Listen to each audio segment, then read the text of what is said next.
السلام علیکم سامعین، یکم محرم الحرام کی تاریخ شروع ہو چکی ہے۔ 19 جولائی ہے۔ خبر کا عنوان ہے سال نو کی مبارکباد۔ دراصل آج سے اسلام مذہب کا نیا سال شروع ہو گیا ہے، سن 1445 ہجری۔ یہ سال ماہ محرم سے شروع ہوتا ہے، اس لیے کہ اللہ کے رسول صلی اللہ علیہ وسلم نے محرم کی فضیلت بہت زیادہ بتائی ہے۔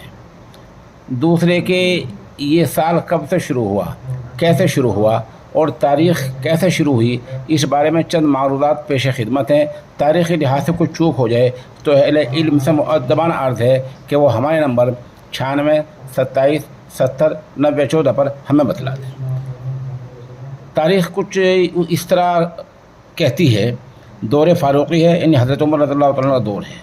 اس دور میں حضرت ابو موسیٰ اشعری رضی اللہ تعالیٰ عنہ ان کو خط لکھتے ہیں، یا حضرت عمر رضی اللہ تعالیٰ عنہ ابو موسیٰ اشعری کو خط لکھتے ہیں۔ پہلا خط حضرت عمر نے لکھا۔ اس وقت تاریخ لکھنے کا رواج اور چلن خط پر نہیں تھا، تو ابو موسیٰ اشعری رضی اللہ تعالیٰ عنہ نے جوابی خط لکھا کہ اے امیر المومنین، آپ کے خط، آپ کے فرامین، آپ کی ہدایت، آپ کے احکامات ہم تک پہنچتے رہتے ہیں، لیکن ان پر کوئی تاریخ نہیں لکھی ہوتی۔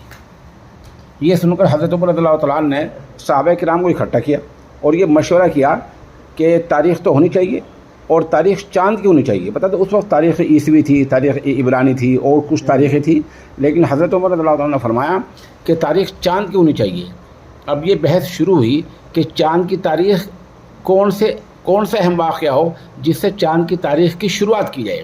کچھ صحابہ نے عرض کیا کہ حضور صلی اللہ علیہ وسلم کی وفات سے شروع ہو، کچھ نے عرض کیا کہ جب سے نبوت ملی ہے اس سال سے شروع ہو، کچھ نہ کچھ مشورے دیے، لیکن خلیفۃ المسلمین حضرت عمر رضی اللہ تعالیٰ نے فرمایا کہ نہیں، ہجرت سے شروع ہونی چاہیے۔ ہجرت اس کو کہا جاتا ہے جب نبی اکرم صلی اللہ علیہ وسلم نے مکہ چھوڑا اور آپ نے مدینہ کا سفر اختیار کیا۔ حضرت عمر نے فرمایا حجرت چونکہ حق و باطل کے درمیان فرق کرنے والا واقعہ ہے، اور ہجرت کے بعد ہی اسلامی شاعر عیدین، نماز اور احکامات، حج جو تھے وہ تمام کے تمام اعلانیہ حج کے بعد، اس کے ہجرت کے بعد ہی شروع ہوئی ہے۔ اس لیے حضرت عمر نے فرمایا کہ اس سال ہجرت کی جو قمری تاریخ شروع ہو وہ ہجرت کے واقعے سے ہو۔ چنانچہ یہ طے پایا کہ ہجرت کے واقعے سے چاند کی تاریخ کا آغاز کر دیا جائے۔ پھر یہ بحث شروع ہوئی کہ مہینہ کون سا شروع ہو، کس مہینے سے، شوال سے، رمضان سے، یا کسی اور مہینے سے۔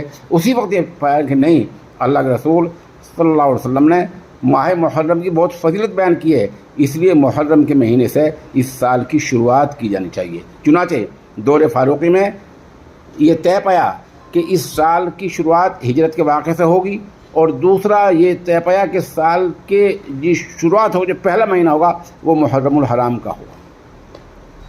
اس کے بارے میں جو کچھ لوگ کہتے ہیں کہ فلاں تاریخ سے ہوا، فلاں واقعہ سے ہوا، فلاں سے ہوا، ایسا کچھ نہیں ہے۔ یہ جو ہم نے بات کی ہے یہ تاریخ اعتبار تاریخ طبری، البدایہ والنہایہ اور جو تاریخ اسلام کی ہیں ان تمام میں یہ واقعہ تسلسل کے ساتھ بیان کیا گیا ہے۔ بہرحال سوشل انڈیا نیوز کی طرف سے آپ تمام سامعین اور ناظرین کو سال نو پر مبارکباد دی جاتی ہے۔ ہمارے پاس میں ام المدارس دارالعلوم دیوبند، مظاہر سہارنپور، ندوۃ العلماء لکھنؤ اور مفتاح العلوم جلال آباد سے اہل علم کے فون آئے ہیں، انہوں نے سال نو کی مبارکباد پیش کی ہے اور اپنا نام نہ چھاپنے کے لیے فرمایا ہے، ان کی ہدایت پر عمل کیا جاتا ہے۔ اس طرح دوسری طرف دیوبند کے التراث العلمی سے مولانا احمد اور حضرت مولانا شاہ عالم گورکھپوری دامت برکاتہم نے مبارکباد پیش کی ہے۔ ادھر چند نام ہمارے سوشل میڈیا پر موصول ہوئے ہیں، جہاں سے جناب عرفات انصاری موانا، فیروز احمد موانا، فیضان منصوری موانا، سید حسن صابری جامعہ ملیہ اسلامیہ، شعبان بلال اوکھلا ابو الفضل کامرس گروپ سینٹر کے ناظم اعلیٰ، زبیر منصوری مظفر نگر میرا پور، ان لوگوں نے مبارکباد پیش کی ہے۔ اس طرح کیرانہ سے ڈاکٹر عظمت اللہ خان اور مولوی سفیان کیرانوی نے مبارکباد پیش کی ہے۔ ادھر خانقاہ بوڈیا سے آل انڈیا مسلم پرسنل باڈی رکن حضرت الحاج پیر جی حافظ حسین احمد قادری مجددی، خانقاہ کے ترجمان مفتی محمد ناصر ایوب ندوی، ادھر خانقاہ امداد اشرفیہ تھن کے ناظم اعلیٰ حضرت مولانا نجم الحسن تھانوی اور جامعہ فیضان حکیم الامت کے محتمم اعلیٰ مولانا حذیفہ نجم تھانوی نے بھی سال نو پر مبارکباد پیش کی ہے۔